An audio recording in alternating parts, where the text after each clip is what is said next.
organizers of the event, Devanny-Pinn-n-Brandon-Slagle. So tell us about it. What brought the idea?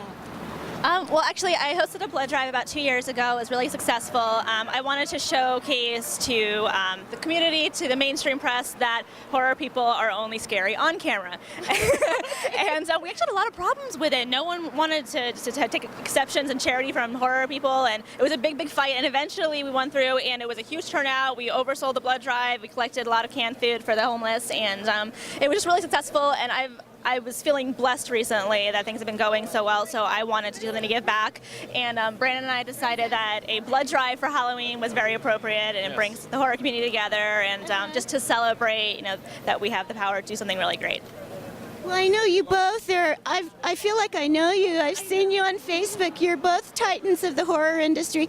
Can you tell me really quickly how you got started in it?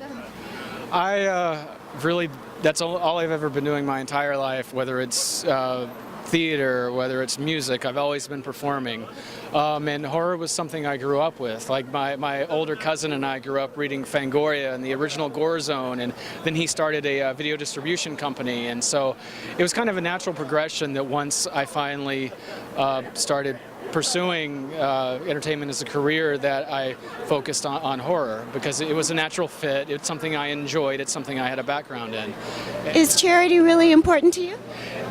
When I was younger, I admit that I didn't really care, didn't really take a lot of things like that seriously, and had big conspiracies that, oh, if you give money to someone, it goes to an evil organization. But, as I've gotten older and kind of grown up and not, decided the whole world isn't against me, things like this it's good to how should I say this? It's good to try to encourage people to do something good for others, especially now, because a lot of people seem to be worried about their own well-being. And not that there's anything wrong about that, because you have to look out for yourself, but it's always good to make sure that someone's there to look out for people who may wind up unfortunate, because the feeling that you get if you're on a dirt road in the middle of the night, your cell phone's out, let's say it's a horror movie or real life, and you feel helpless. Well, that can often happen in real life. Or if you have a rare blood type, it's encouraged that people with rare blood types give as well, because it could literally save someone's life.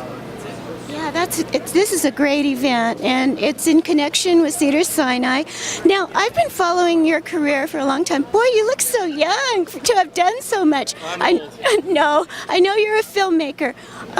What do you like doing best? Directing, acting? Still acting.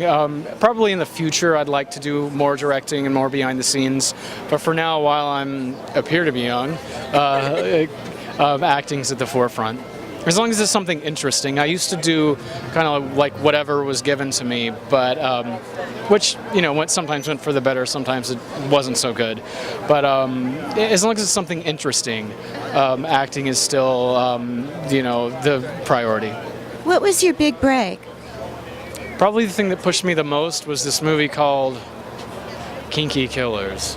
I'm not too fond of the title. It originally had a different title, and it was the first thing I did with a number of name actors. I mean, I had done stuff with visible actors before, but this had like Michael Pare and Charles Durning and other people in it as well.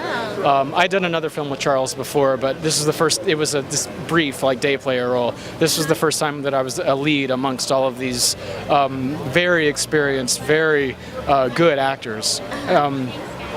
And that actually has had a run on Showtime and the Movie Channel and other things, and I think that probably gave me the biggest push initially of anything. Okay, and that was Kinky Killers? Oh, it's okay. That's good. It's an interesting title. It's a marketing title, Okay. How many films have you done so far? About 45 films and about 20 appearances on TV shows. So you never are not working, are you? I try not to. I try to be. Try not to be. I try not to work. No, I try to stay busy as much as possible. Okay, and what are you working on now? Coming up, actually, I'm doing a film called Room and Board. One of the producers is here, B.J. Davis, kind of pretty legendary Hollywood stuntman.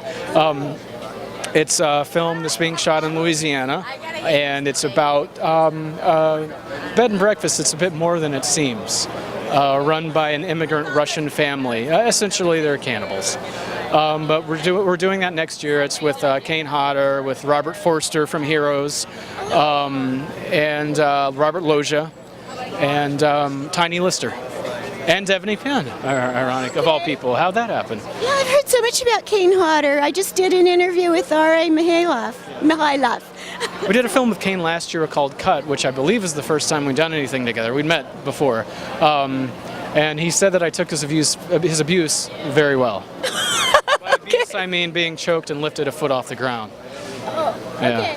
Well, are you sometimes the killer? I'd like to be the killer more.